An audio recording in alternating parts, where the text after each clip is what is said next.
Everybody. It's good to be back. We'll go ahead and continue the series on seeing in the spirit. And today we'll hit the holographic, invisible, holographic, visible, and also physically seeing in the spirit.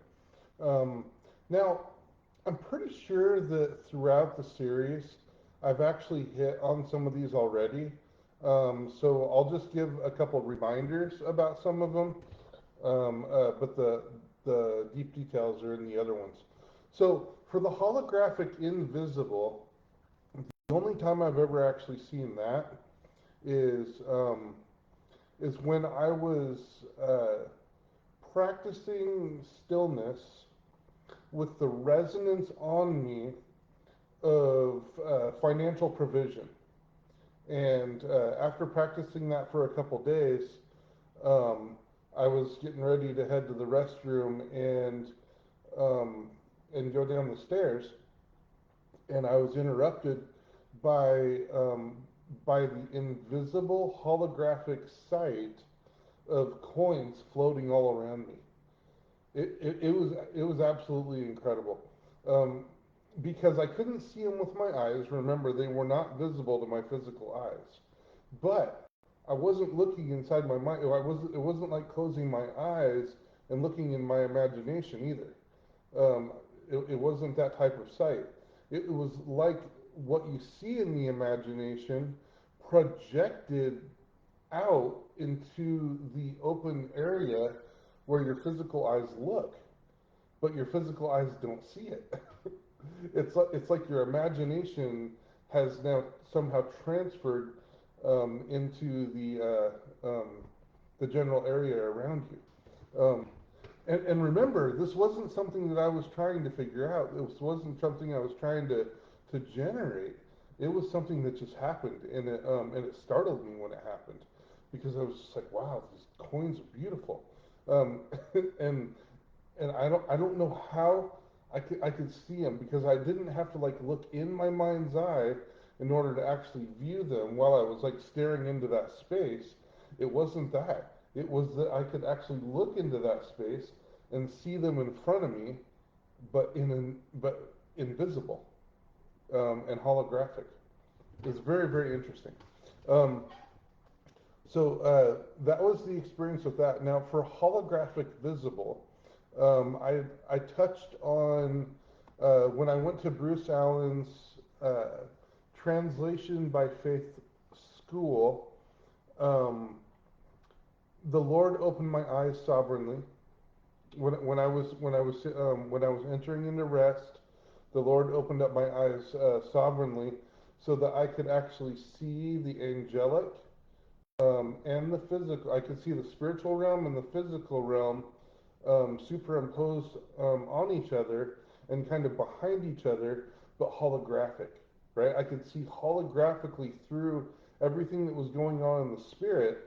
And when my eyes were opened in this way, I could see the things that were in the spirit more clear and with brighter light than the physical. It was like it was almost like being pulled back into the realm of the spirit and looking from that perspective as though through a window to the physical realm.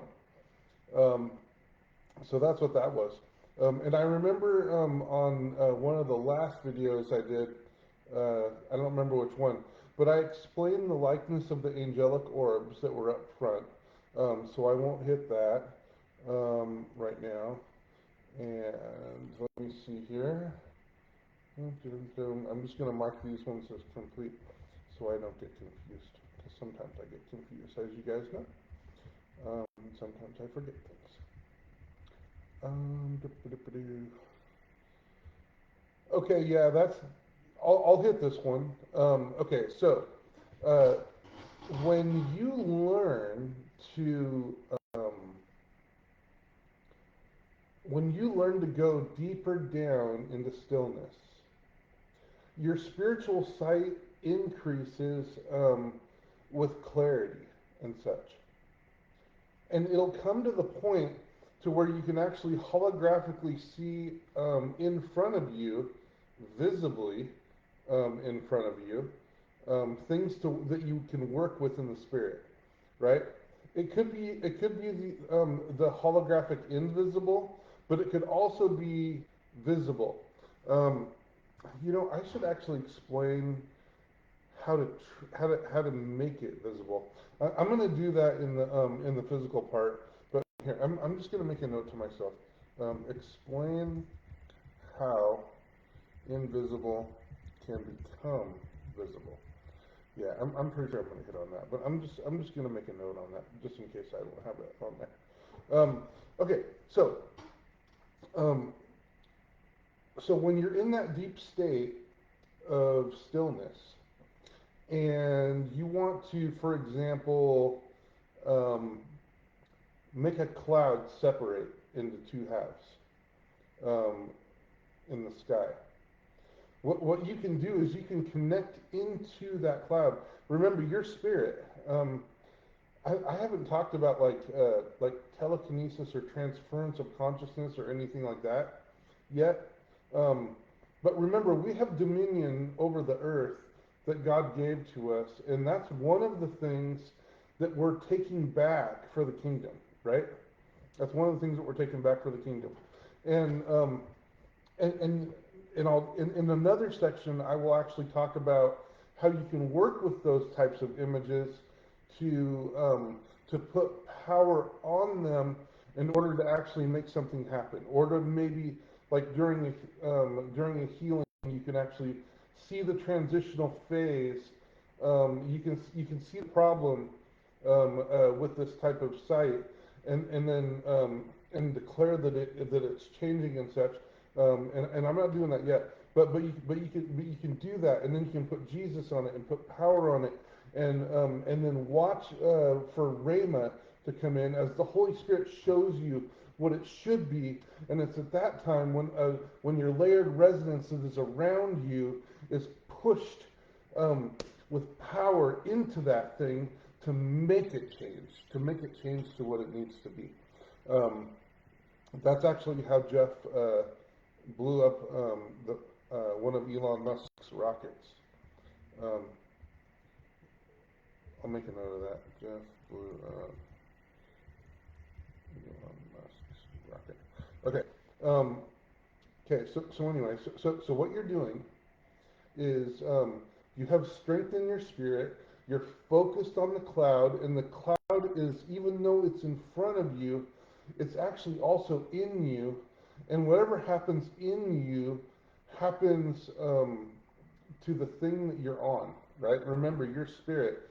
So, like for example, if you expand your spirit out to a room, like in a church building, and you have a lot of strength, and you have a lot of layered resonance that is just like jam packed with love, and whatever happens to you when you drop down into stillness and release that power will happen inside of that room. Um, and so it's the same thing, only you're working with the image and moving it around and such to separate the cloud on the inside of you, and then that relays over um, to the actual movement of the cloud itself, um, the separation of the cloud itself. Okay, so let me go down here now. Yeah, I already talked to you guys about that out of body experience where I was at Intel and experienced going into the realm of the spirit a long time ago. The office translation, I told you guys about that. That was when I could actually read the person's monitor, and was like stretched out like taffy. Had 3 layers of varying types of sight. Okay, I think we're at the point right now where we're going to be getting into looking in the spiritual realm physically. So where do we want to start with this? That is a good question. Um, Actually, I'm going to tell you guys one more experience that I had.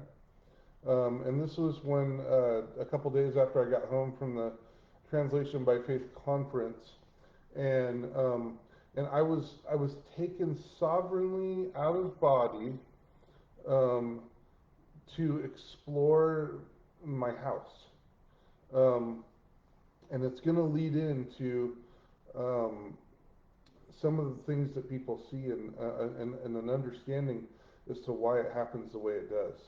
Uh, so I was in my bed laying down taking a nap. It was just taking I was taking a nap. It was during the daytime, and and as I was taking a nap, obviously I was fully asleep. And when I got taken out of body at this time, um, imagine the shape of a cone, right? You know, you have a base and then it goes up. Now flip it over, 180 degrees. I think, yeah, that's 180. To where the big part of the cone is on the top and the small part is on the bottom. Okay, now put the make the flat part of that cone flush with the top of the sheet on the mattress. Okay, as though I'm laying on this huge cone. Now what? And then the apex, like the slant going down, um, you know, is the part of the cone that goes down, and it went down into the floor. Okay. Now, when I got taken out of body on this one, I was pushed down through that cone in a spiraling motion.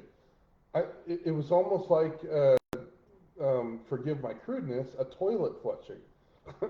But it was like spinning around. I was spinning around in circles quickly, going down like like down a hurricane, or isn't that what it's called on the water, a hurricane? Yeah. And and when I got pushed all the way down through there, um, I had my spiritual eyes closed at that time, and and so that must mean that while I was sleeping, obviously my physical eyes were closed, but my spiritual eyes were closed too, because I couldn't see. Um, but I knew I was out because I was like, "Whoa, what is going on here?" Um, Now this is a really interesting phenomenon. When I was at this point, um, my spiritual body started moving at exactly 45 degrees upward, just like that, just slowly up. Um, I barely cracked open my eyes. Oh, wait, no, I didn't. No, I didn't. I'm sorry, I did not yet. Okay, so I'm trying to remember the experience exactly. So I was floating up 45 degrees. And so my bed was where I started at, and my bookshelf um, was up on the top of the closet. You know where you'd like hang shirts and stuff, and then up above that you would have a shelf like way high up. Well, I had books up there, okay, and and I didn't know where I was in the room, but I was just like, I gotta be able. I want to see what's going on here. So I decided to, with my will, to open my eyes, and they didn't open fully. I just kind of opened them up a little bit, and at that point, when I decided to finally do that, I was at the books, and I saw the books titles right in front of my eyes, and I was like, what is going on?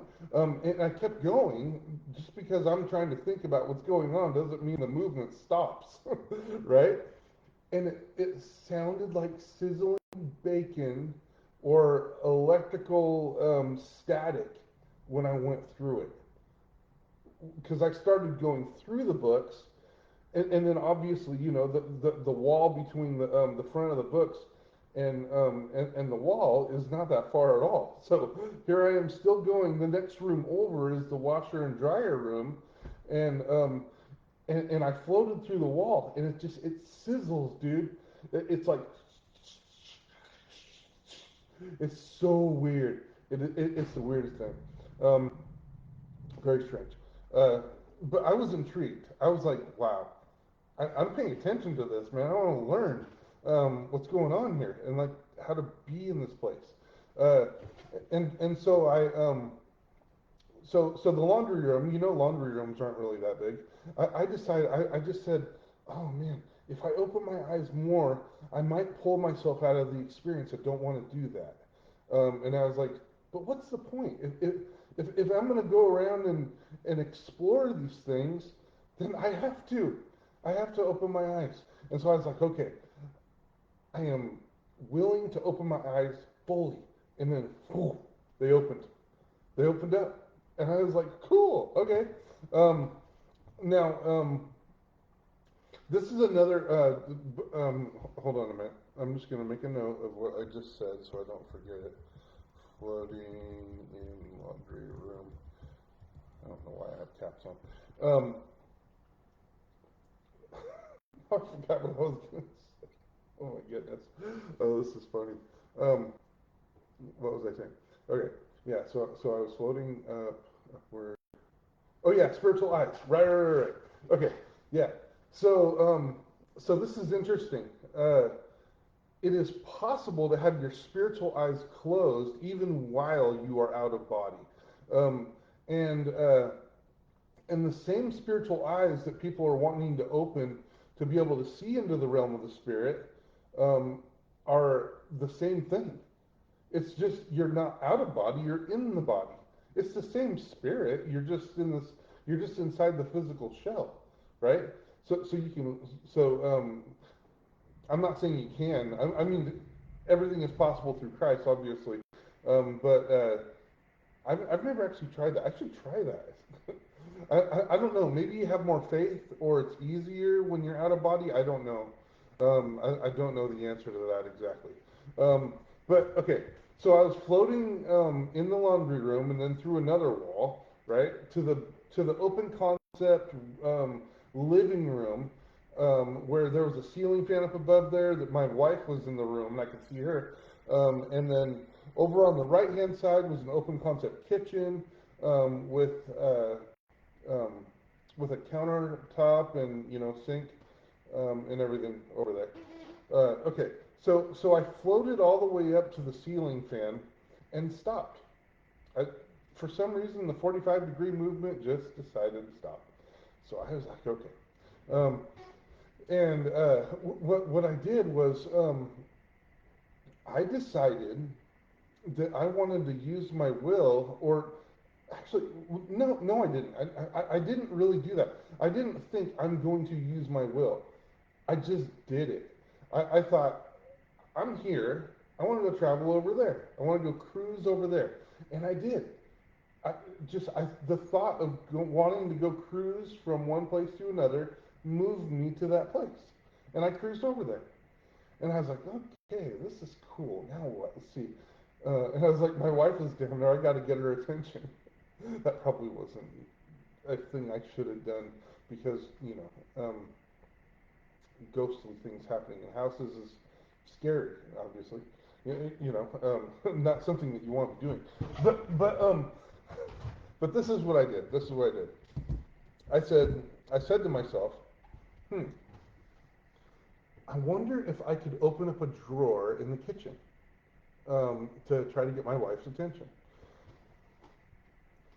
I thought about that and I said, yeah, I want to do that. And then the moment I came to that conclusion of what I wanted to do, I disappeared from the top of the ceiling and reappeared down on the floor of the kitchen in front of the drawer that I was envisioning opening with my hands positioned underneath it, perfectly to just like take hold of it, grab it, and pull it. And I tried, and I couldn't do it. I couldn't touch the physical aspect of that. And so now um, at this point, I was thinking, hmm, I was like, I'm really enjoying this experience, but how am I going to get back to my body? Um, what if I can't get back? The very moment I started doing that, it either increased my heart rate or something happened, like engaging in fear potentially, um, pulled me back into the room, and then I opened my eyes and I was laying in my bed. Um, that's another thing for somebody who is trying to actually get out of body intentionally. If they um, uh, if they have fear um, about separating themselves from their physical body in spirit form or soul form or whatever, um, they will actually be stuck anyway. Because remember, I was out of body and had some fear on how to get back, and the fact that I had that fear sucked me back in. So if you're trying to get out and you have fear, you're by default going to already be sucked in, which will keep you in, even though you have the opportunity to get out. Um, I might talk more about translation later. You should never do that ever unless the Lord. If you've never done it before, don't do it unless it's sovereign. Don't do it. Don't go anywhere without Jesus. Don't do that. Um, Jesus is Jesus is the Lord. He is King. He is the one that gives you your guidance as to what you should and shouldn't do, right? So so be aware of that. Definitely be aware of that. Okay, all right. So now, why did I share that story with you? Well, have you guys ever looked in the air in front of you and seen streams of light flash by super fast? And you're like, well, maybe my eyes are playing tricks on me. Maybe they are, maybe they're not, right?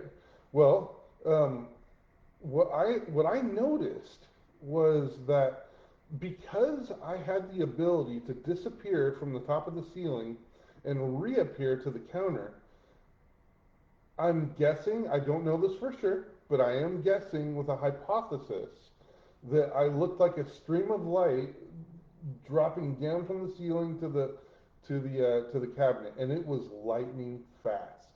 I mean, so if anyone saw it, it would have been just in a a 1,000th of a second or something. So I want to throw that out there. Okay, now let's talk about hold on, access to the past. Oh, actually, hold on a minute. No, before we do that, before we talk about the canvas, um, I'm going to talk a little bit more about the light, the stream of light.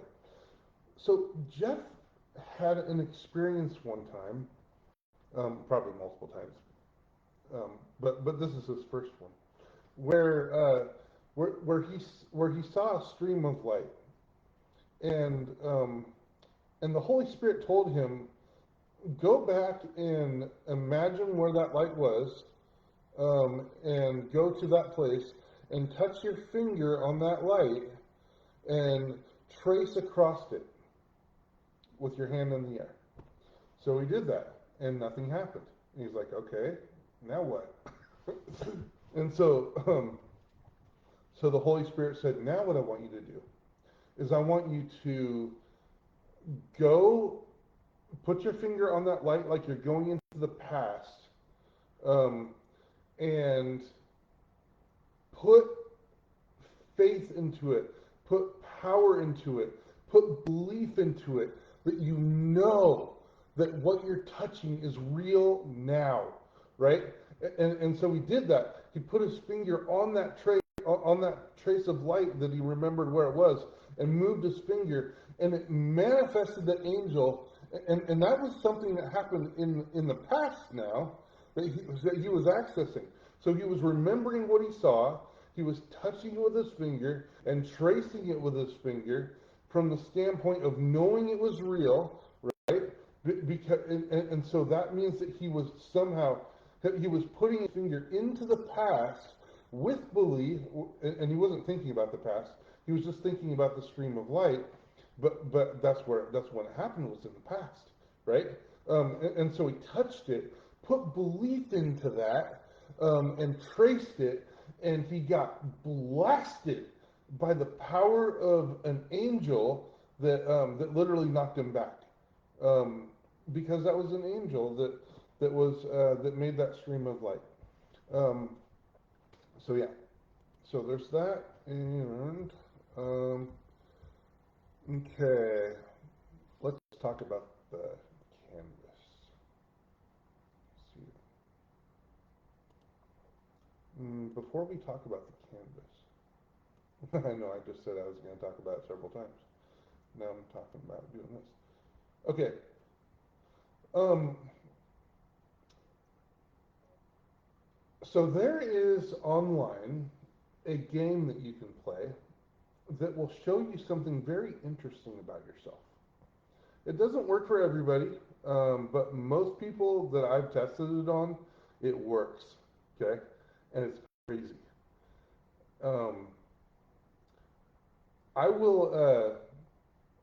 I'll tell you guys what will happen with it, but I'm not going to tell you how to solve it. Okay, so it's it's a game where you count the number of F's, the letter F in a sentence. Sounds easy, right? Okay. I'll tell you. I have one up right now. I'm just going to tell you what it is. Finished files are the result of years of scientific study combined with the experience of years. Okay, so now most people will think that they get the number of F's correct.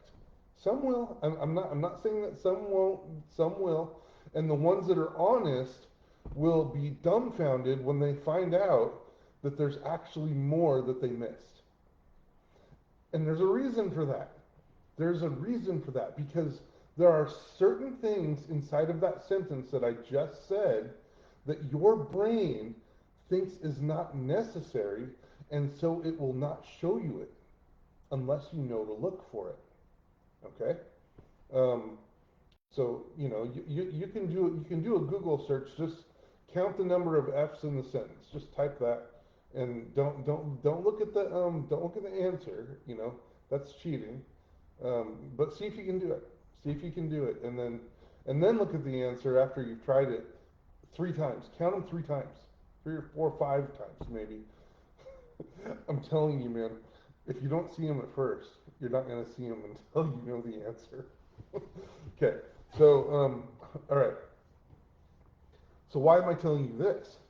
What does this have to do with the spirit? That is a good question. Well, the fact that your brain chooses on that test to not show you something certain in that sentence, then you know that your brain does things like that. And so if for that, how much more? How much more around you is going on that your brain doesn't think is needed to be made known to you? But if you know about it, if you know that it's there, then you know that you can look for it and then you can find it. Just like the answer, once you see the answer in the counting the letter F's exercise, you will be able to find it every time because you know the answer. You know what you're looking for. But if you don't know what you're looking for, you're never going to find it. So, if you were to look from your eyes to a wall, you see the wall, right? Yeah, that is right. But what about what's in between them? What about what is in between your eyes and the wall? Well, it's air, Rich. It is air. Have you ever tried to look at it? Have you ever actually tried to see what it actually looks like?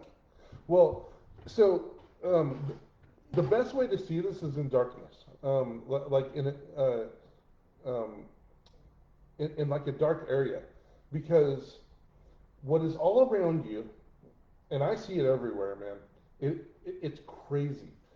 It's I see it with my eyes closed and I see it with my eyes open, and you have to train yourself to be able to like see it outdoors and stuff because the brighter the light around you, the harder it is to see.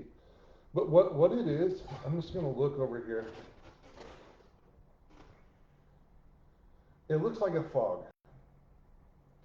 It looks like a very dense fog with blinking lights in it. Billions upon billions of like red and blue lights that are everywhere. And they're so tiny and they're so packed together that they create this type of fog, if you will. Um, and and so if you look in a dark area, see, let's see, hold on. In a dark area, I don't have a dark area. Oh, here's a dark area here. Like if it's bedtime, if it's bedtime, lights are out, and you have your eyes open, and there's maybe a night light or something, or like a hall light on, or something out in the hallway, so you have a little bit of light so you can see, but most of it's dark. You can look up and you can actually see these things way clear. Um, so that right there is what I have come to name the canvas of creation, because it's a canvas, um, and things exist inside of it. All things are this, and they're all around. You'll actually be able to like look at your computer screen, look at your desk, anything, any one, and see them. They're everywhere, and you can still see them with your eyes closed. There they are, right there. Yep. Um, Okay, so what do you do with this? Well, this is one step forward to being able to actually see in the realm of the spirit. And this is different, by the way, of having your eyes completely open to like see the angelic and the demonic with like full HD color or whatever. Um, that is having your eyes physically opened, and that I have, from what I have seen thus far, is someone who's either born with it or someone who prays earnestly for it, right?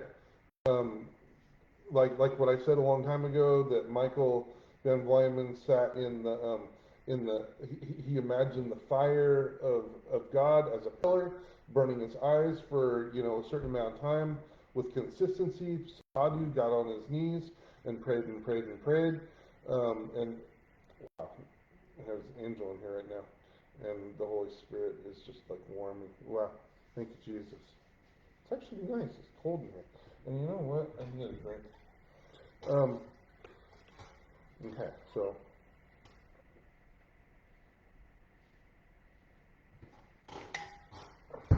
sorry, I have a drinking problem. I drink water.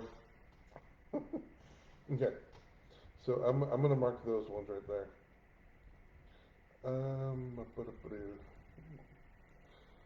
Yeah, so that stream of light that you see, like the angelic or whatever, or some sort of a spirit moving, um, you can see them a lot better. Like if you do I want to go into that yet? Mm, thinking.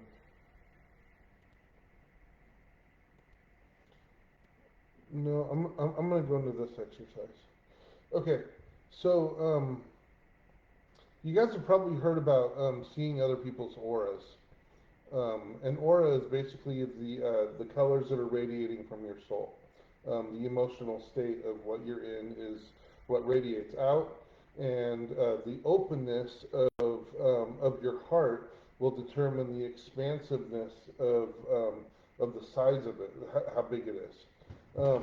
Now, some people may be thinking, well, that's not real. I assure you, it's real.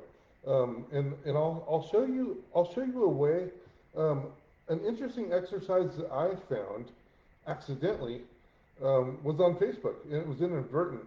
There was actually the military actually teaches this too. I don't remember where I saw that at, but there was some military documentation that actually teach a certain uh, type of people on how to do this, and I had just stumbled onto it. So, if you were to take the program Microsoft Paint um, and draw a red circle, just take the circle control and make a circle, and then get the fill control and set it to red, right? Just make a red circle in the middle of a white page, so that you have the page is like this big and the circle is about this big, right? Big enough to where you can really get a good view on it. Also, it's easier to do this on a computer than it is on a phone, especially when the sun when you're outside. It's very, very difficult to see it that way. Um, but so this is what happens now. Um, on Facebook, what the game or whatever was it was a red circle, and there was a hidden word inside of that circle that was a tiny bit different shade of red. I figured that part out, but in the process of doing that, something else showed up that I was definitely not expecting.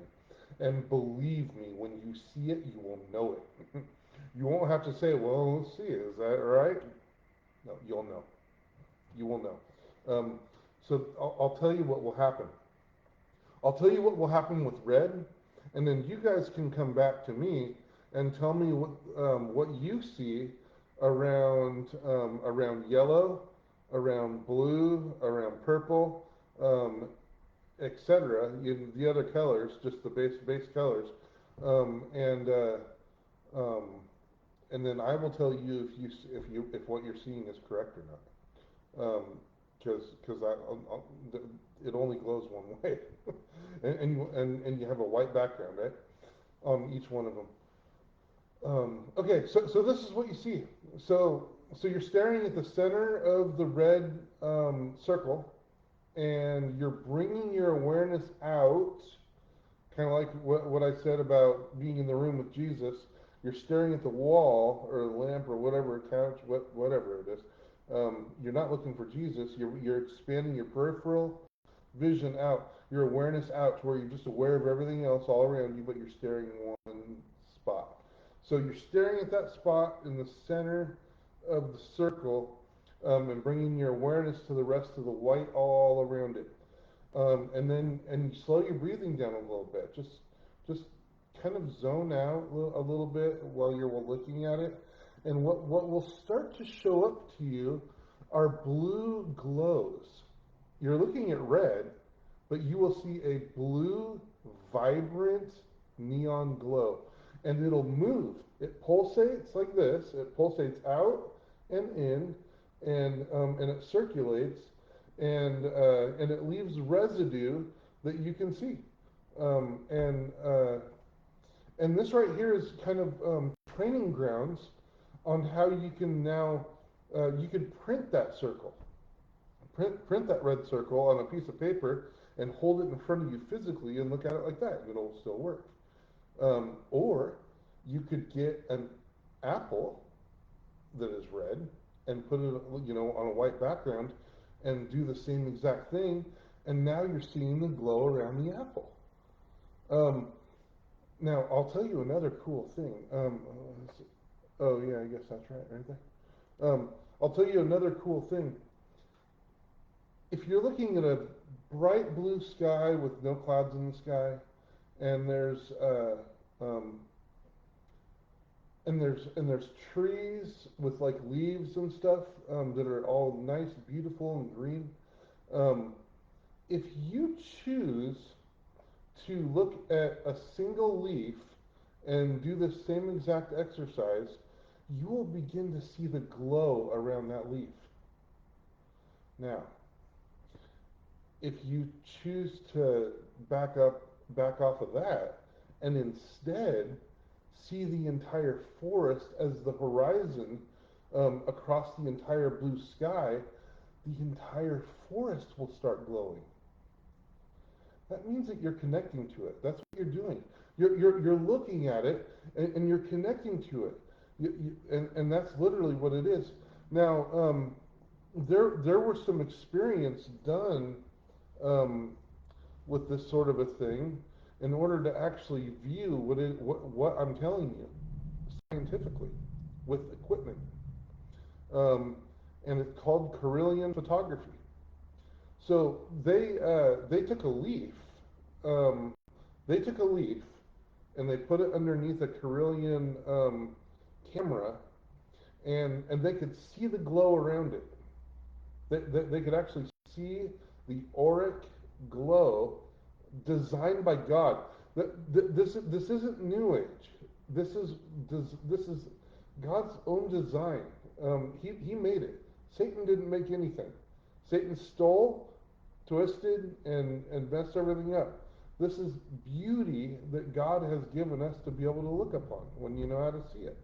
Um, and, uh, and so they could see the glow around the leaf, and you'd be like, oh, okay, well, they could make it look like that or whatever.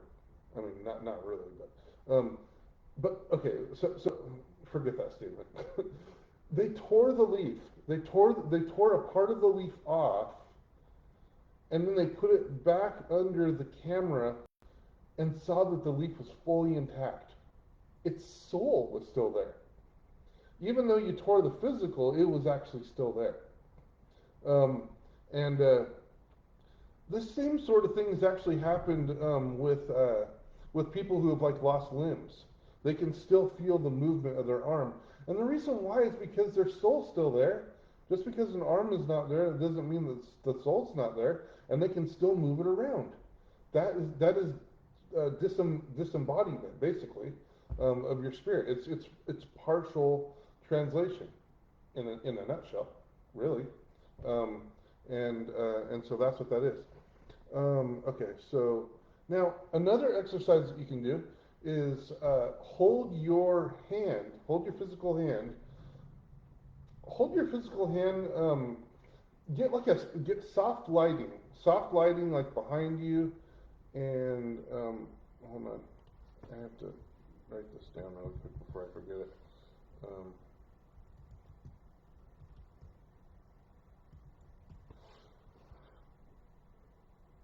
okay, yeah, so get some soft lighting behind you, and man, I get distracted really, really easily. So I can't have the background that my hand is in front of. So the light is coming on the back of your hand, and your hand is in between your eyes, a little bit away, and the wall or whatever that you're looking at, or the background, whatever background it is that you're looking at. Now, me personally, I can't have like, um, you know, a wall that has textured paint on it. It drives me nuts because the textures just like throw me off. I need something like flat, like a dark gray or a black or something that, or maybe just flat white or just something that is like completely flat. Um, so what you do is you hold your fingers up like this, look through them, look past them, and uh, and bring your awareness to your whole entire hand, and you will actually start to see the glow around your own hand. Um, and when you see that glow, you're going to be like, well, what is that? What is that? That's just my eyes like doing something with me and making it look like it's a glow. Okay, if that's the case, then move your fingers. If you move your fingers, they shouldn't move with it. So if you move your fingers like this and the glove follows, then you're going to know that what is around your fingers is actually there. It's your soul tracing your physical movement with your finger. You can do the same exact thing with your phone too. You can like you can take your phone, turn it in like turn on. Yeah, oh my goodness, can't speak it. um, Turn off the lights and turn on like a notepad or something with like super bright blank space, or a picture of a blank sheet of paper, and then just like make it full size to where your phone's bright, on the front, and then go like this in the dark, and you will see the silhouette of the phone tracing and trying to catch up. If you get the right motion, the right speed, going like clockwise, like on a clock face, like this, you can follow it and get it to where it'll stay away from the phone until you stop, and then it'll realign. Um, It'll actually come to the point too where you'll see cars driving down the street and you'll see the ghost of the car following it. It's crazy. Um, now, okay, so there's that, and then Yeah. Hold on.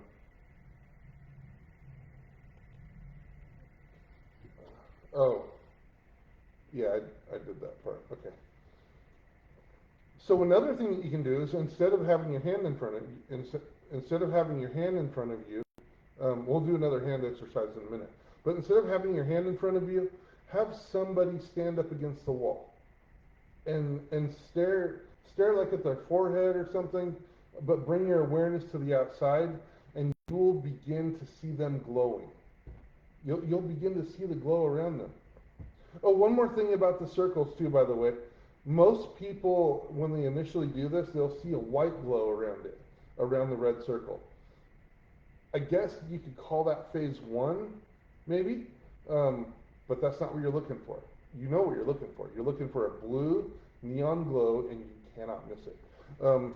So whatever emotional state the person is in when you're looking at them will be the glow that's on them. And I'm telling you, it is beautiful watching it. Sometimes I'll watch somebody talking about Jesus. Maybe at first they'll be a little bit fearful and have stage fright, and there'll be like a tiny little glow on them and stuff. And but then they start opening their heart and they start talking and they start sharing their love and their heart about Jesus, and they glow with a golden glow, and it gets bigger. It's so beautiful, you guys. It is awesome. Um, and you'll see these different colors and stuff. Um, okay, so we did that. See, I'm going to mark that one as complete. Okay, so back to the fingers. Here we go, back to the fingers. Okay, so do this exercise again with a. I prefer to have a black background on this one, like maybe soft light with like your finger. I don't know, on a non-glossy black surface, like a desk or something, right? Like my desk is black, and put your fingers like this and look through your fingers, and then do this motion. You can't see that. Do this motion, up and down, up and down, and when you look closely, you will see a string, a blue, really thin, super thin. I mean, have you guys ever seen how some magicians do magic tricks where they have cards floating in the air or whatever? Well, they have an invisible glue that is in the center of the card, and then part of it on the back of their ear, and they have an invisible string that sits in between their hand, and then while it's spinning in circles, they have their hand like this, and you can't see it. You can't see the string because it's so light. It's darn near invisible, and it's the same with this. And when you look at it, hold on a second. I'm gonna try it. When you look at it, it stretches and stretches and stretches, and you'll see the glow around your fingers too. The glow will meet, and it'll actually intensify a little bit. But if you slowly pull and watch, you'll see a tiny little glowing blue thread um, stretch on your fingers. And I personally, when I start messing around with this and I start looking for that blue string between my fingers, I start to get a little bit claustrophobic because I don't like that my hand is webbed, right? I don't know. I don't know why I say claustrophobic, but it's just weird to me. Things truly are all connected. I mean, when you can actually see it with your eyes, you know, you absolutely know without beyond a shadow of a doubt that it is that, you know, and um, yeah, and I'm not going to talk about the physical feeling in the spirit yet. Later on, when you actually can physically feel in the spirit, you can create energy balls. I'll show you how to do that because I've done it. Like right now, I can physically feel it. It's right there. It's there, and I'll show you guys how to do it. Um, and shoot to do to do. Um, oh yeah, yeah, yeah, yeah, yeah. I sound like Scooby Doo. Yeah, yeah, yeah, yeah, yeah, yeah, yeah, yeah. Rooby Doo. Okay, sorry. I just had to. Um, okay. Yeah, let's talk about this. Let's talk about this. Cheryl Fritz has a Facebook page called Inside Out Training and Equipping Schools. And she has some amazing content on there where people get to interact with certain teachings and understandings, from seeing in the spirit to translating by faith. And she does lots of the taking back the things that Satan has stolen and twisted and bringing it back for the kingdom, like smelling in the spirit, just a whole bunch of different things, and relationship with God and experiences. And she has guest speakers that have some amazing experiences. She's awesome, and you can go there and you can listen. But one of the teachings that she does is the Holy Spirit Fireball class, and in that class you actually learn that you can imagine imagine a fireball in your hand. See, I got it in my hand right now. But if you just imagine it in your hand and hold it in your hand, um, you can kind of feel the weight of it a little bit. And if you like throw it up in the air, imagine it going up in the air, the weight goes away, and then bring it back down, just thinking about it, and then boom, it's right there again. See, this is more about feeling in the spirit, but I'm telling you this because the things that you actually imagine in your mind um, are created immediately and instantly in the realm of the spirit, and they can be felt. Um, so now, a way that you can test this is using discernment. Check this out. Let's say that you have a partner that desires to help you advance in your practice, help you advance in your understandings. Well, you bring a blindfold to the library. What? You guys are like, why would I bring a blindfold to the library? That's a good question. Well, you don't put the blindfold on yet. Both of you guys just go around, go into the Christian section of the library and feel what that section feels like. Feel it. Close your eyes. Don't put the blindfold on yet. Open your eyes, close your eyes, spend time there, feel the section.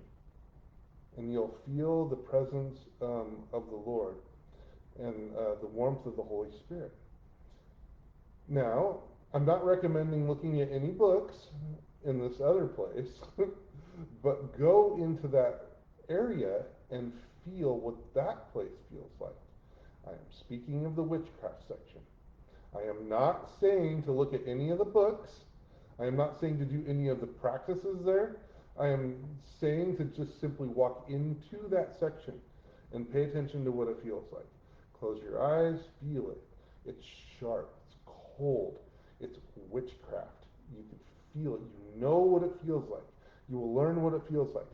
Okay, so Rich, why on earth are you telling me about all this? Okay, so this is what you do now. You have you and your friend go walk to another part of the library, okay, um, and now you get to have your friend blindfold you, because you're the one that was practicing. You're the one that's learning these things. So you have your friend blindfold you and spin you around so that you can pin the tail on the donkey. No, I'm just kidding. No, spin you around so you don't know where you're at, basically. Um, and then they will walk you to a section. And you, using your discernment, have to guess what section you're in. Okay? If you can get that right, if you can actually get that right a few times, where you go back to some place and spin again, and then go to another place, and you keep guessing right, then you have successfully activated your discernment to know where you are. So now, what does that have to do with seeing in the spirit? What does that have to do with creating spiritual balls? Right? I'll tell you.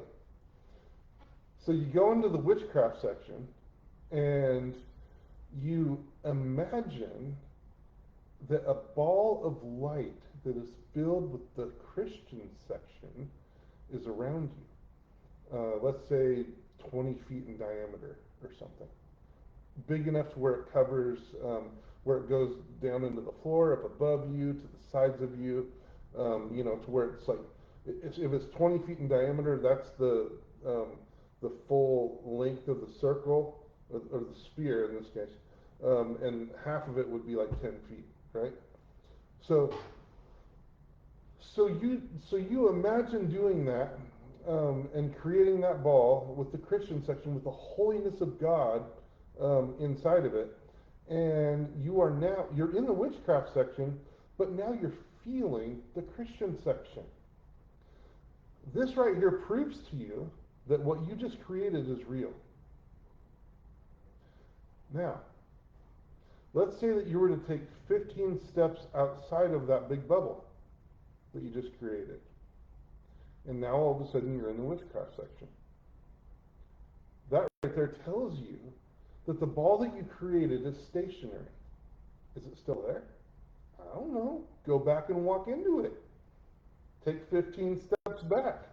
Oh, the Christian section. It stayed there? Well, yeah, it stayed there. You created it. You made it to be there. So now let's say that you set a property on it and say, okay, this ball of glory is now going to follow me wherever I go. And so then you take 15 paces um, in the witchcraft section, and you're still in the Christian section. That right there proves to you that that ball that you created around you is following you now wherever you go. My buddy, my buddy, my buddy, my buddy, and me. Right? Old commercial. You can see how old I am now. I'm 47, just so you guys know. Anyway, so that right there is a way that you can know and understand that what you are creating with your mind is seriously, actually, dynamically, and in that moment, actually being created. So where would that come in handy? Taking over atmospheres, dude. Going to a bar. Going to a bar with a massive amount of layered resonance. And if you say, my spirit is now connected to every part of this bar, then everything in the realm of the spirit, all the complex frequencies and whatever else are there that make up that bar, the concept, the symbol as the bar, is what you become. You're connected. And then you fill it with the resonance of the Lord. It even drop down states and hit it with power. Dude, everybody in that room is going to be silent. If they're in there partying, they're going to be like, what's going on, dude? Or maybe they all just go silent, because it's the presence of the Lord, right? You could do that in a witchcraft shop. You could go into the witchcraft shop, and they're attuned to the spirit. Some of them are attuned to the spirit, so they will look at you. They'll know. They can see where you're at. I'm not saying to go. I'm not saying to go fight them at all. I'm not saying to do. You would be wise, because sometimes the strength that they have on them is greater than the strength that you have on you at that time, and you don't want to mess around with that. There are stories that Jeff has talked about um, where you just don't want to do that, right? But you can go in there and release the love of God, right? You can go in there and release the love of God into the room, and then into the store, the bookstore, an individual bookstore, or a witchcraft store, and then everybody in the witchcraft store will be like, what is this love? I've never felt this before. I want to know more about this. You know what I'm saying? And if you notice that they're doing that and nobody else is, at the counter is looking, you can go over there and say, hey, do you know Jesus? And they're going to be like, that is so strange that you mentioned that, because the love of some, I just felt love from something that I've never felt before. I've only felt other things. I've never felt this before. Oh, and you can say, oh, you must be feeling Jesus. He's right here with you, and he loves you. And boom, you have an open opportunity to share the gospel and transform that person's life and get them out of that shop, right? Without telling him, commanding him to leave it. Okay. Oh, are we here already? Oh my goodness. Okay. Already, it's 1 hour. I'm gonna finish this one, you guys, because I'm really, really close to the next section. Okay. So, all right. Now I told you guys that um, that you can see the glow around somebody. The initial glow that you see may not actually be very wide. Even if their heart is expanded, it may not be very wide. Or maybe it is wide and you're not seeing the whole thing yet. So, how do you see the whole thing? That's a good question. Well, this is what you do: passive and active, um, passive observation and active focus is what I call it. I wrote about this in my book. I'm speaking a lot about what's in my book. I've come a long way since my book because I didn't even know about Unveiled Life.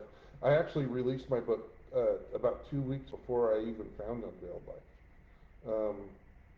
So yeah. So active focus is when you intend to have something happen. Passive observation is when you lean back and you nonchalantly wait for something to happen. Okay, so let's say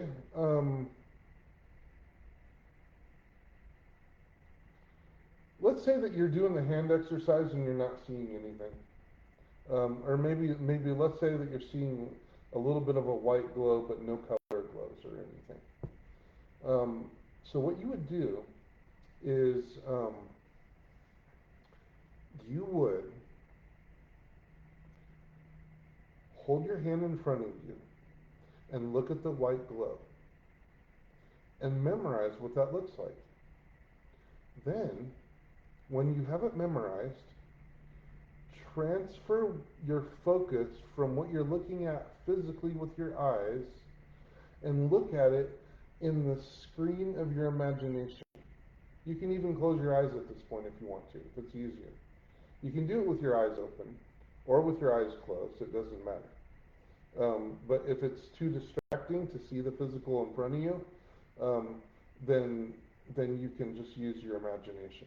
If it's helpful and you're okay with shifting between the imagination to the physical, then it might be a little bit easier because the transition between the two would be more smooth and synchronous.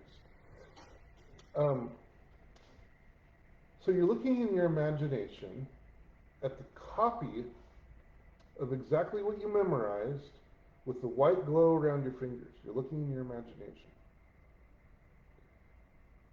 From the standpoint of passive observation at this point, you're just looking. Now, you switch to active focus and you say, okay, I want to see more. I want to see more to this glow than what I'm currently seeing. Now, notice I didn't say I want to see red. I want to see orange and I want to see blue. You can't control what it is because you don't know what color it is, right? So you have to wait. You have to wait and see. So you actively intend to see something else, something that is expanding beyond what you're currently seeing, right? And what happens now at this point is while still looking inside your imagination, you now shift back to passive observation. You put your intention out there and made it clear, and then you're moving back into passive observation, still staring, and now you just wait. Don't do anything, just wait, just keep staring. If the color blue or green or something shows up around your hand suddenly, Not you controlling it. Remember, you can control it. You can imagine anything you want, but you're not going to be actually getting information about it from the realm of the spirit if you do it that way. So if you're in passive observation and it starts to glow, and you say, okay, I didn't do this, then you look at that one, memorize what that looks like in your imagination from the standpoint of passive observation, and when you're ready, switch back to the physical where it's glowing white and say, okay, what I just saw from passive observation in my imagination, I now want to see that glow around my fingers in the physical realm. And so by doing that, you switched to active intention in the physical to be able to see what you memorized in the imagination with passive observation. In passive observation, you are now placing active focus intention to see what you saw in the imagination physically in front of you. So then after you set that intention, back off. Passive, back off to passive observation while looking at your hand still in the physical. And wait. And the chances are you will start to see the green glow around your hands, around your hand that you saw in the spirit realm, through your imagination, through the tool, the frequency translator of your imagination, right? And then you can go back and forth and you can continue to amplify the intensity of it. Another thing that you can do is uh, if you create, I'll talk more about this in the physical. Like I said, so many of these things overlap, so forgive me for overlapping. Um, Once you have a ball in your hand, and you already know how to see the strings of light in between your fingers and the glow around your fingers with the movement and everything, you can look into the air, right in that space in between your hands, and maybe you can start actually seeing those thin lines between your hand, right? Well, so the question is now, how do you actually amplify the ability to actually see it better? Um, there is a way to actually amplify it so much to the point to where not only you can see it better, but others can see it. And it takes a massive amount of conversation to pull this off. Um, uh, and so it's normally not something that you'll see. But I'll tell you how to do it, and I'll tell you why it works. Okay, so first of all, uh, you know how you're a spirit and you have and you wear a soul and you have a physical body. Those are layers. Those are realms of existence, and each one of those bodies exists in those realms of existence. You know, your spirit is seated at the right hand of the Father. Your soul, you know, is um, tied into this realm with your physical body, but but it's also where all the angelic and demonic activity happen and all that. You know, that's that realm. Um, and so so um, oh man, now I forgot what I was saying. Passive active with physical strength. Hold on, I'm thinking. Oh yeah. Layers, right? Okay, yeah. Okay. So in the New Age, the way that they label the way that they label this whole entire thing is the mental plane, which is thoughts, the astral plane, which is soul, and the physical plane, which is the physical, right? Um, so uh, and again, that wasn't created by Satan, and it wasn't created by New Agers. They discovered what God had made, right? These are things that God made that people are discovering and then giving a name because they don't understand what it is or know what it is. So they have to study it and learn it, and etc., and tie it into something else that they probably shouldn't be tying it into. So if you think a thought, if you think a thought, you already know, based upon what I've said, that that thing manifests immediately in front of you. Whether you feel it or not, and whether you see it or not, it's there. It is absolutely there. I know it because I can feel them all the time, right? If I choose to feel it, I will feel it. And I'll go over that in the next one. I'll explain all the ways on how to do this. Um, um, but if you're so you think a thought to generate that spiritual reality that is invisible, that you can't see and that you can't feel, but that you just imagined, and you stay focused on it with no distractions. No distractions. If you can stay focused on it with no distractions and concentrate on it, just the ball, just thinking about it more and more and more. What it will do is, what was that? What's that saying where it says, energy flows where the mind goes? Yeah. Oh yeah, yeah, yeah. Well, just hold on a second. I gotta write this down before I forget. Layered, layered constructs uh, from invisible to visible. Invisible to visible. Okay, so God gave me a vision one time about this because I didn't understand it, and He showed me I was pulled into like an open space and there was a picture frame right in front of me, and that picture frame had um, had a picture of like a waterfall and just a nice landscape, kind of like the one that I actually meet him at. That's actually probably why he did that when he did that. Um, and suddenly, the entire painting exploded into billions and billions and billions of pieces. Hold on, I have to write this down too. Each planet glory density. Okay, so uh, yeah, so the painting exploded into thousands and billions and millions of little dots, and he said, and he told me, he said, put it back together. Like, what? How am I going to put that back together? That's the worst. That's the hardest 3D puzzle I've ever seen in my life. He said, focus on the puzzle. Focus on the image that you saw. And I started focusing. I need a drink here.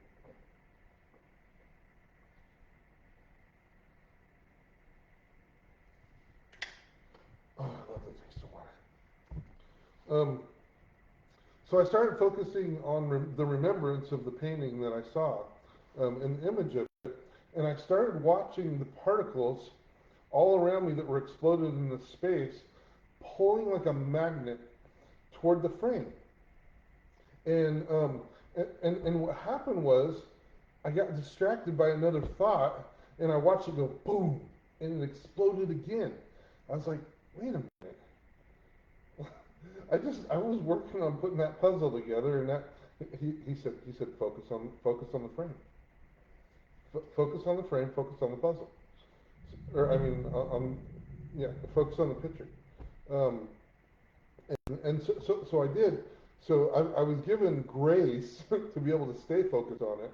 He didn't make me do it like the entire time, but just enough. And the particles started coming. I was focused. They were coming. Focus. And the image started to form. It started to form, and it started to return back to its original state until the point where it actually became the frame. And then my mind got distracted, and it was still there. It was still there. It didn't explode because it became tangible. It was all put back together. It's like in the quantum realm, you have all these possibilities and things that are in outside of time and eternity of different things that you can think of and hang on to, right? Um, and so from for the aspect of this, you're you're focused on what you're thinking about in between your hands and not being distracted at all. And as you're doing that, what you're doing is now imagine that the mental realm is right here, the um, the soul realm is right here, and the physical realm is right here. As you're concentrating on it, it's getting layers, layer, getting bigger and bigger and bigger. And when it penetrates the mental realm, it will hit the soul realm and become brighter to the point where you can see it. And if you keep growing it and growing it and growing it with a massive amount of conversation, um, uh, concentration, for example, 10 to 15 to 20 minutes probably. Now you see why it's not likely to happen. It's hard to concentrate that long, man. But if you do, and you don't get distracted, it'll grow and grow and grow and grow and grow until it's a physical. And then people around you will be able to see it. Um, and that's the way it works. That is the way it works. Um, but you don't need to see it in order for it to actually be active. Uh, the moment you think about it, it's there. Hands down, it is there. There's no two ways about it. It's just the way it is. It's the way that God designed it. Okay, so layered constructs from invisible to visible, the huge painting of glory. Um, okay, now, um, oh, I did want to mention this that when I was above the fan, or not above the fan, when I was under the fan in the room that I said earlier in this video, hovering up there, I did not have a body. So be aware of that. That you know how it says the eyes of the Lord are everywhere, watching everything. Well, I didn't have form, but I could see more clear than HD color could ever even imagine. I mean, it was super high definition, dude. And I've seen it multiple times. I've seen it in spirit form with a spiritual form, and I've also seen it where I have no form. And because you're spirit, you can do that. That's why you know how the fullness of the Godhead fits in you bodily. It's because this you're not limited to this. This is a machine, quote quote, designed by God for your spirit to move, trigger the nervous system in order to actually be able to activate electrical receptors of the feeling of touch to be able to actually experience this realm as a spirit. That's what this body does. It's electrical and magnetic, and your ears hear your I mean your ears are receptors of signals, your eyes are receptors of signals, your touch, everything. That's what it is. Uh, but you truly that's not who you are. You're going to be getting a new body. It says it's sown in weakness and it's raised in power. Um, and that's who you are in Christ. I need to do another series on, or probably a series, or at least a video on how we are truly spirit and all the scriptures that tie into it. And there are a lot of them. Some really good ones that make it amazing. Uh, but anything that you think about, you're on that thing. If you want to pray for a situation and you think about that situation, your spirit is on everything that makes up that situation. If you want to pray for somebody and you think about that person, you're on them immediately. If you think about Jesus, ah, if you think about Jesus and lean into him, you become what you behold. You see? So you imagine Jesus, and when you imagine him, you are on him. And then you pour out your heart to him and love on him. And dude, you are putting on Christ, and He is transforming you because you're a spirit, right? When you think about Jesus, you're not far off. You're not in that side of the room, and He's way over there. No, you're on Him. That's why it's important to continually think about Him, because if you stand in the rain, you're going to get wet, and you will be transformed from glory to glory. I have beat that dead horse to the to the death. Okay, so I talked about that. See, um, transference of consciousness. Oh boy, I forgot about that one. Okay, all right. I don't think I'm going to do a translation one because I think I've already hit all the translation experiences because there's an element of spiritual sight to it and it just comes up. So at the Translation by Faith conference, once again, another experience happened. Um, and I was um, pulled sovereignly. Okay, this was not intention. We were just told to relax and to connect with the Lord. Actually, I remember what Michael Van Vlyman's exercise was. He was asking us to imagine flying out of our body from our seated position to like a store that's like 5 miles away or something, and then back, and then fly back to the body, fly back to the store, fly back to the body, back to the store, back to the body, over and over and over and over again, right? I didn't really understand exactly what was going on, but I did it a couple times, and then I was just like resting.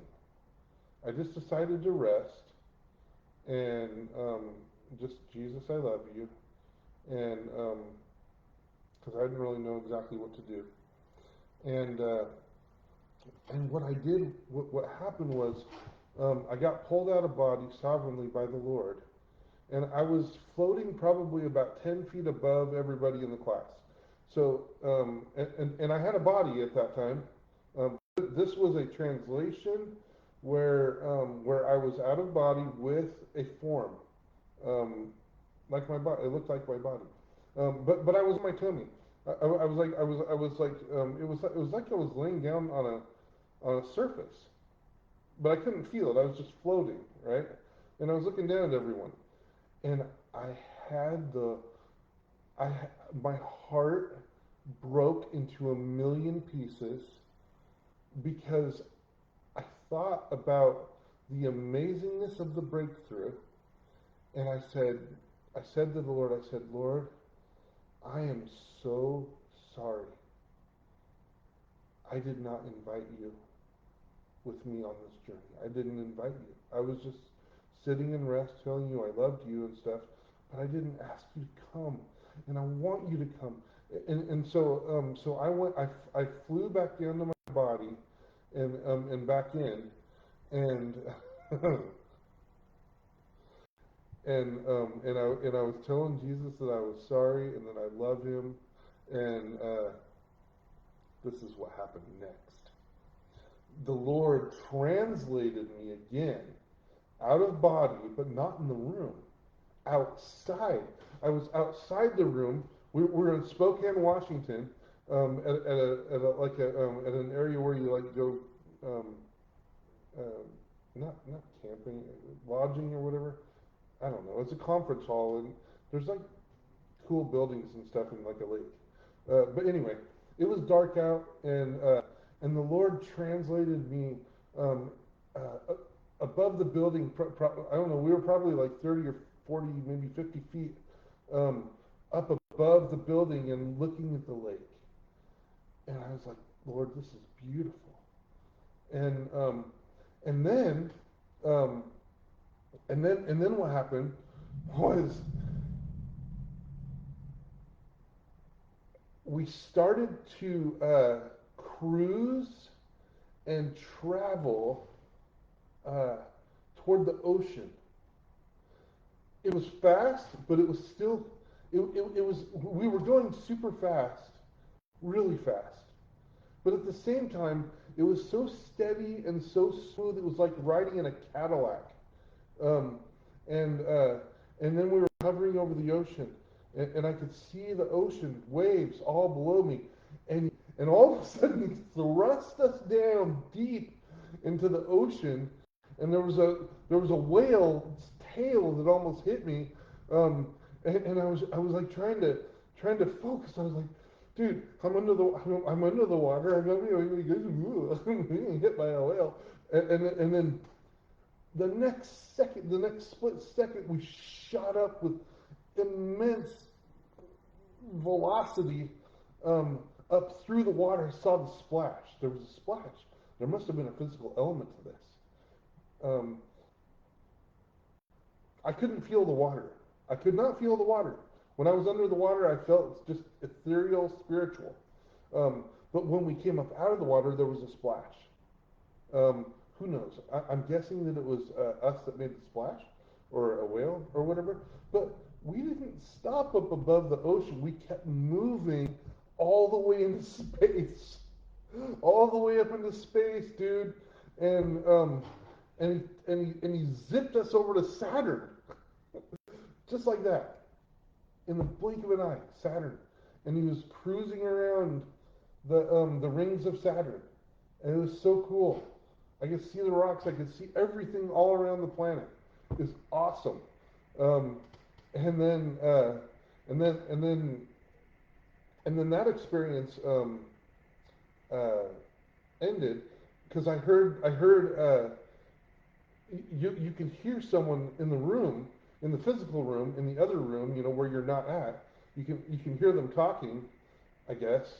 I mean, I guess if you're fully immersed to the point where you're not able to hear it, that can happen. But I was actually I was more so not. I mean, I was in space, obviously, but I heard Michael's voice saying, "Okay, guys, come on back."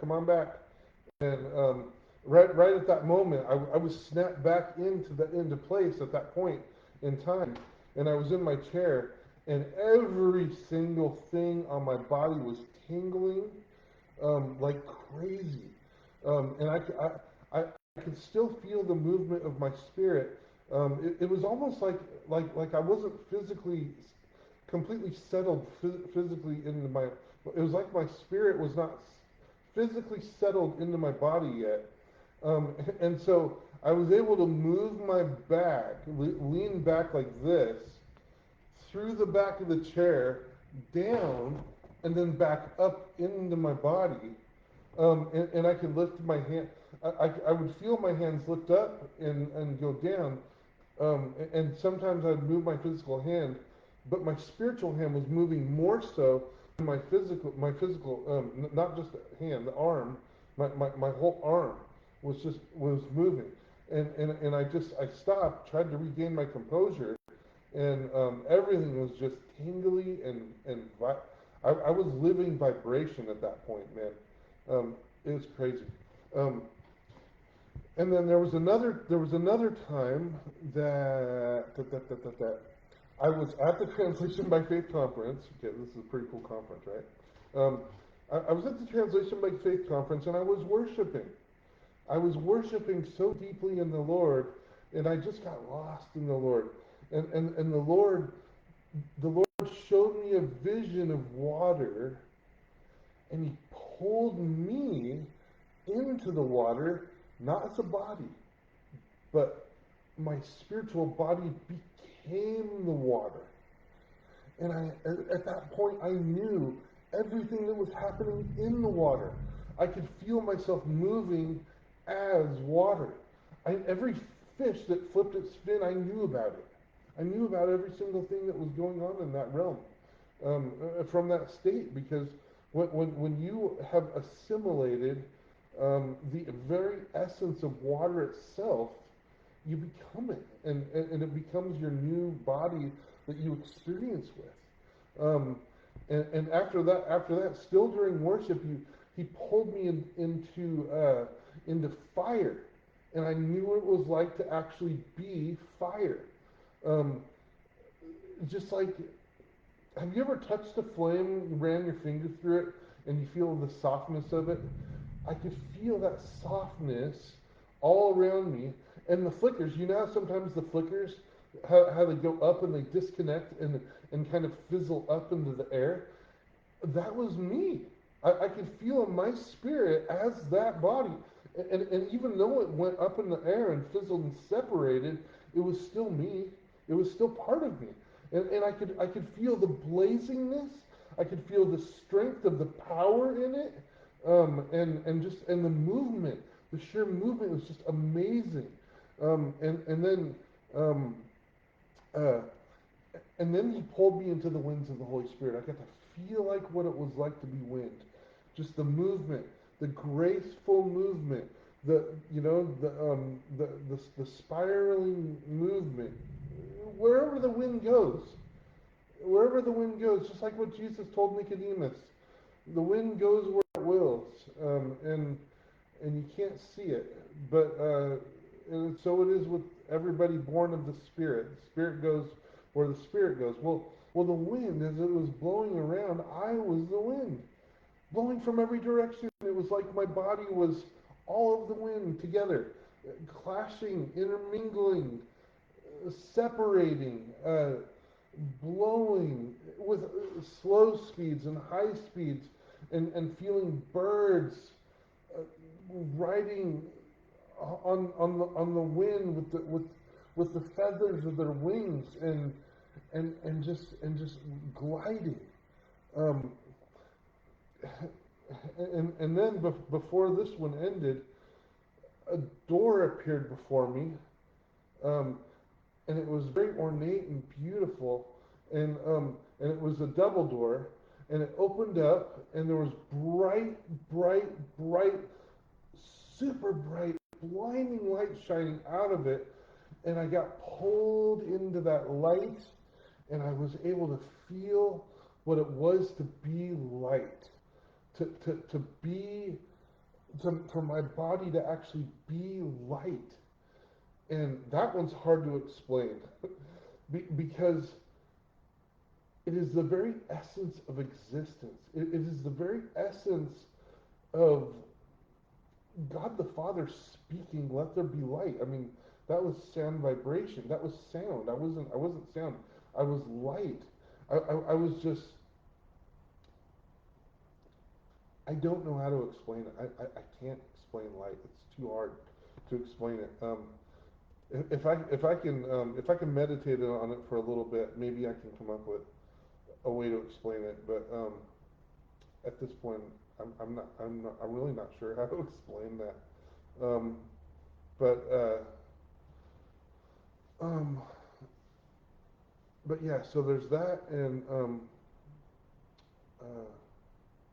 intercession vision.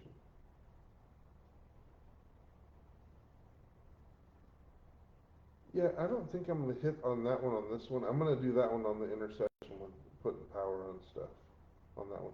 And plus, this is 135 minutes, 1 hour and 35 minutes. So, um, I think this right here is going to conclude. No, no, no, no. Hold on, hold on. Oh my gosh, I almost forgot one of the most important parts.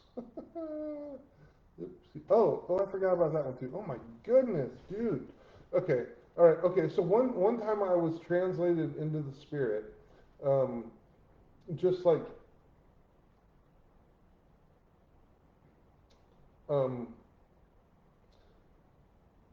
like when you're looking at the apple to look at the glow, and you start to see like white light on it, and the other colored light that comes off of it.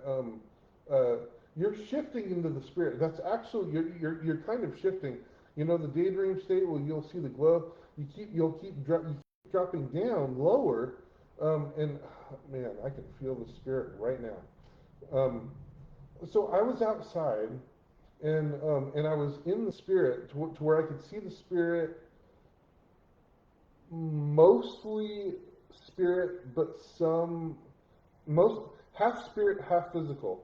It wasn't more spirit and less physical. It was half and half this time. And I looked down at the grass where I was, and it was glowing green and yellow.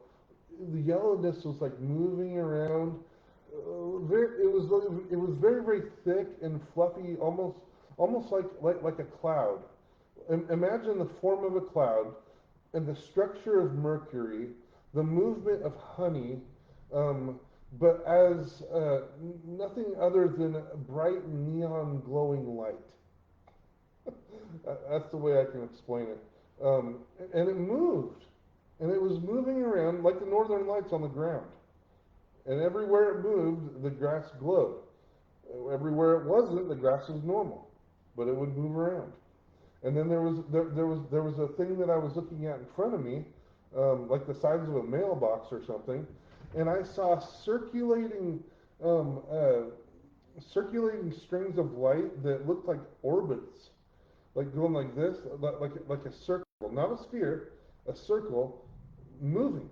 Like I could actually see, like an airplane pilot driving in a circle. And then there was another one going diagonal, and another one going vertical. And it's just like something that you would see in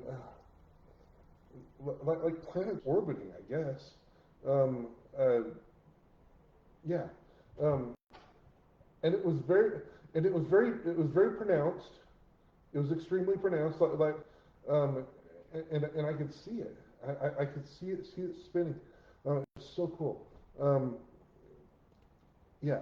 So okay. So there's that. Okay. The final thing now. When you are activated um, with atmospheric glory, like I've said in other portions of other videos, and you have that glory around you, angels will start showing up, and when they show up in this state, you will physically see them with your eyes. I'm not talking about your mind's eye. I'm not talking about your spiritual eyes open. I am talking about a physical manifestation of a real resonance, of a real presence, of a real angel right in front of your eyes that other people can see.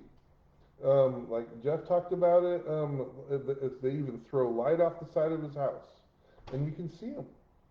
And you can see them. So when you come to that point, you become atmospheric, with a huge open portal, and you just got the love of God all over you. Then those sorts of things will start happening too. And so yeah, okay. I think that is the conclusion of this video, and I'm gonna go ahead and move on to the next one. All right. I love you guys, and thanks for sticking through me with 5 different sections of seeing in the spirit. It's a lot of time. I apologize for taking up all that time for you guys, but it took so much for me to stay on task and for me to go through all the different things to explain it all and hopefully to help to make it understandable and attainable with the most simplistic possible way possible. Um, all right, I love you guys, and I will talk to you in the next video.